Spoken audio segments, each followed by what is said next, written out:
Menteri Keuangan Purbaya Yudi Sadewa menanggapi pernyataan Presiden ke-7 RI Joko Widodo yang menyebut proyek kereta cepat Jakarta-Bandung WUSH bukan semata untuk mencari keuntungan finansial. Menurutnya, pernyataan tersebut ada benarnya, meski manfaat pengembangan kawasan belum sepenuhnya terasa. Ada betulnya juga sedikit, karena kan WUSH itu sebetulnya ada misi regional development juga kan. Tapi yang regionalnya belum dikembangkan, mungkin di mana ada pemberhentian di sekitar jalur WUSH supaya ekonomi di sekitar situ tumbuh. Itu yang mesti dikembangkan ke depan. Jadi nggak ada betulnya lah.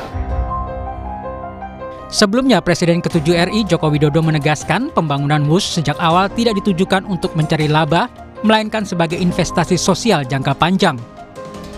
Jokowi menjelaskan proyek kereta cepat lahir dari upaya pemerintah mengatasi kemacetan parah di kawasan Jabodetabek dan Bandung yang sudah berlangsung puluhan tahun.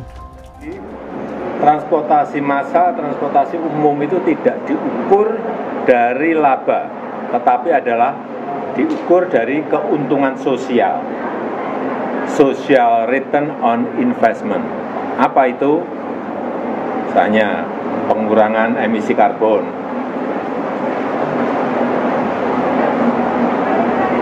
produktivitas dari masyarakat menjadi lebih baik. Sementara itu, PDI Perjuangan ikut mengomentari dugaan penggelembungan anggaran dalam proyek pembangunan kereta cepat Jakarta-Bandung WUSH. Ketua DPP PDI Perjuangan, Maria Yohana Esti Wijayanti menyebut, Ketua Umum Megawati Soekarno Putri sejak 2015 sudah mempertanyakan apakah Indonesia sudah saatnya memiliki kereta cepat. Jika memang ada dugaan pelanggaran hukum dari proses pengadaan barang dan jasa, Esti mendukung pengusutan. Bu Mega kan sudah mengingatkan sejak awal. Ya, 2015 sudah mengingatkan sejak awal. Apakah itu sudah saatnya?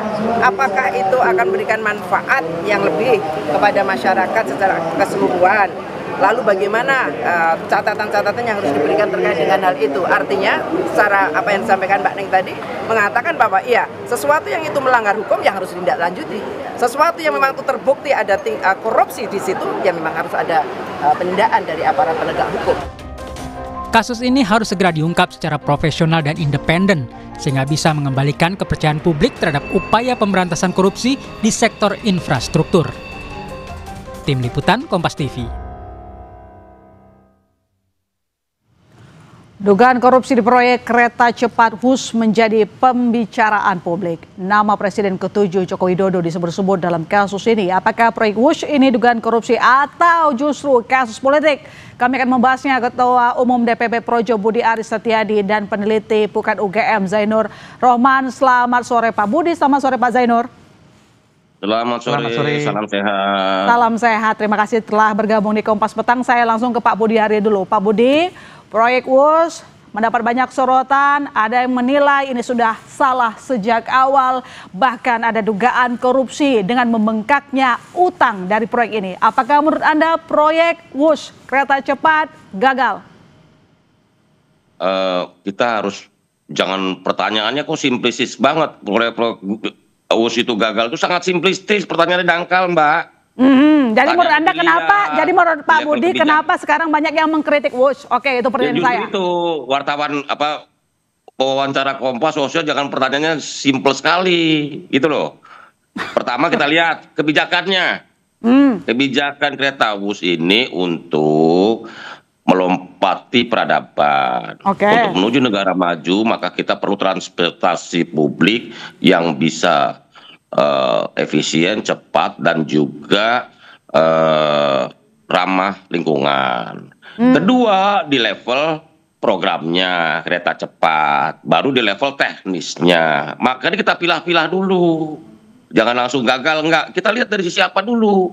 Kalau gagal itu proyek bukan proyek bangkrak, itu barang udah jadi. Gitu loh. Satu. Kedua, sampai saat ini saya udah cek, itu WUSH itu, KCIT itu EBITDA-nya sudah positif. Artinya pendapatan atau penghasilan KCIC atau WUSH ini sudah melebihi dari biaya operasionalnya. Jadi secara bisnis dia sudah menghasilkan selisih atau keuntungan. walaupun memang skema atau financial structure-nya menimbulkan problema. Misalnya begini, grace period cuma 5 tahun, tenornya 20 tahun. Oke. Jadi kan bisa dibuat misalnya solusinya grace periodnya ditambah 10 tahun, tenornya diperpanjang menjadi 50 tahun sesuai masa konsesi. Setelah itu gimana? Bisa juga ada solusi lain, misalnya di IPO kan saja, gitu loh. Jangan melihat sesuatu, ini barangnya jadi loh, karena saya punya pengalaman jadi Menkominfo di perintah Pak Jokowi sebagai presiden waktu itu untuk mengeksekusi program BTS yang waktu itu mangkrak. Karena Pak Presiden nggak mau barangnya mangkrak gitu loh. Dan saya menyelesaikan 6.500 BTS Kominfo itu tanpa tambahan anggaran sedikit pun. Jadi kita harus lihatnya pilah dulu. Ini di level kebijakannya, di level problemnya, di level programnya, atau di level teknikal. Oke, dari sisi kebijakan pelaksanaannya seperti apa, dibandingin seperti apa, gitu loh. Oke, tapi kalau dari sisi kebijakan Pak Budi, kan kita lihat misalnya Pak Mahfud juga meminta harusnya ada pemeriksaan, lalu kemudian mempertanyakan, tadinya kan ini proyek ada proposal dari Jepang ke China, itu pertanyaan satu. Yang kedua, cost overrun 1,2 miliar US dollar. Artinya apakah menurut Anda memang ini masalahnya di kebijakan atau teknis, Pak Budi? Begini, kalau saya kan juga tadi ditanya sama media, bagaimana kalau ada masalah hukum? Makanya saya pilah-pilah dulu kebijakan, programnya, teknikal, atau teknikal itu kan bisa aspek pembangunannya, development, atau aspek keuangannya. Diperiksa aja di situ. Kalau saya dukung, saya ditanya wartawan media, dukung nggak KPK melakukan penyelidikan? Dukung. Kalau ada problem-problem hukum atau perilaku melanggar hukum dari proyekku, silahkan dikejar gitu loh, nggak ada masalah. Saya pro penegakan hukum. Termasuk Pak Jokowi juga pro ya? Berarti ini hasil percakapan dengan Pak Jokowi kemarin ya? Saya bilang bahwa ini memang ada cost overrun tambahan. Itu mesti dijelaskan oleh orang yang mengerti kenapa ada cost overrun 1,2 miliar dolar. Mungkin keterlambatan program. Itu sangat teknikal itu penjelasannya. Menurut hemat kami nanti pihak yang berwenang dalam hal ini Kereta Api Indonesia atau KCC bisa menjelaskan itu semua, atau orang-orang yang terlibat dalam program ini. Kan Menteri BUMN-nya 2 yang terlibat, yang sangat detail mengetahui semua keputusan-keputusan ini gitu loh. Makanya lihat dulu dari di mana problematikanya, jangan gagal. Bus saya sekarang kalau ke Jakarta Bandung pas saya naik bus kok. Gitu loh. Jangan langsung berkesimpulan proyek ini gagal, orang barangnya jadi, melayani masyarakat dengan baik gitu loh. Oke. Nggak usah dibilang gagal. Oke, sudah karena proyeknya sudah jalan. Sekarang kan kita tinggal melihat bagaimana nanti hasil mungkin yang kita tahu sekarang mungkin problemnya nanti kita akan lihat, nanti kita lanjutkan. Gini, problemnya di financial structure-nya. Karena gini, prinsip-prinsip transformasi publik itu memang bukan mengejar keuntungan, tetapi benefit. Contoh MRT di Singapura. Mana lo hitung-hitung untung sama investasi nggak akan bisa. Di Amerika, baik, nanti kita itu kereta transportasi publiknya disubsidi 500 juta dolar per tahun. Ya, itu disampaikan oleh Pak Jokowi kemarin ya, bahwa ini benefitnya untuk sosial. Saya ke Pak Zainur. Pak Zainur, apakah desakan untuk mengusut dugaan penyimpangan sudah tepat atau belum? Nanti dijawab. Usai jeda, saudara tetap di Kompas Petang. Ya, kita lanjutkan dialog kita. Saya ke Pak Zainur. Apakah desakan untuk mengusut dugaan penyimpangan sudah tepat? Anda melihat ini adalah upaya untuk keterbukaan atau justru ada unsur politis di sana? Pak Zainur. Harus dong, harus dilakukan audit investigatif untuk membuka ini semua. Apakah betul telah terjadi tindak pidana atau murni itu persoalan kegagalan di dalam perencanaan. Bahwa proyek KCIC ini mengandung masalah, jelas terjadi overrun lebih dari 30%. Juga beban operasionalnya juga sangat tinggi, beban utangnya juga sangat banyak, harus dicicil dalam jangka waktu yang sangat panjang, bahkan 40-60 tahun. Ini kan artinya ada problem di dalam proyek tersebut. Pertanyaannya, problem dalam proyek tersebut itu karena perencanaan yang buruk atau markup di dalam pembangunan. Nah, untuk sampai pada jawaban itu membutuhkan audit. Kita tidak bisa ngarang menjawab gitu ya, baik mengatakan ada atau tidak ada, itu baiknya tunggu dulu, dilakukan audit terlebih dahulu. Sehingga nanti kalau di audit itu bisa dibuat tahapan. Yang pertama menilai pengambilan kebijakannya, pengambilan keputusannya. Apakah pengambilan keputusannya itu sudah didasarkan pada informasi yang benar, pada iktikat yang baik atau tidak? Ataukah ada ya konflik kepentingan atau interest pribadi atau berdasarkan informasi yang palsu sehingga kemudian kebijakannya diambil tidak baik. Yang kedua dari sisi pembangunan, dari sisi konstruksi. Mulai dari pengadaan lahan sampai kepada pengadaan barang dan jasa di dalam pembangunan, mengapa terjadi cost of run yang sedemikian panjang, sedemikian banyak?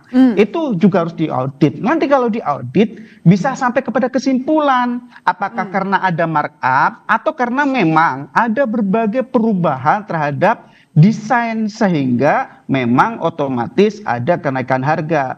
Juga tentu waktu itu ada konteks COVID juga atau mungkin karena kenaikan harga seiring waktu. Nah, kalau sudah diaudit semuanya akan terlihat siapa yang melakukan markup, jerat dengan tindak pidana korupsi. Kalau tidak ada ya sudah. Tapi kalau belum ada audit, susah kita berdebat. Dan saya tidak setuju proyek ini dilanjutkan sebelum ada audit menyeluruh termasuk khususnya oleh aparat penegak hukum. Jadi audit mendesak untuk dilakukan untuk mengetahui bahwa ini ada markup atau justru ada unsur politis di belakangnya.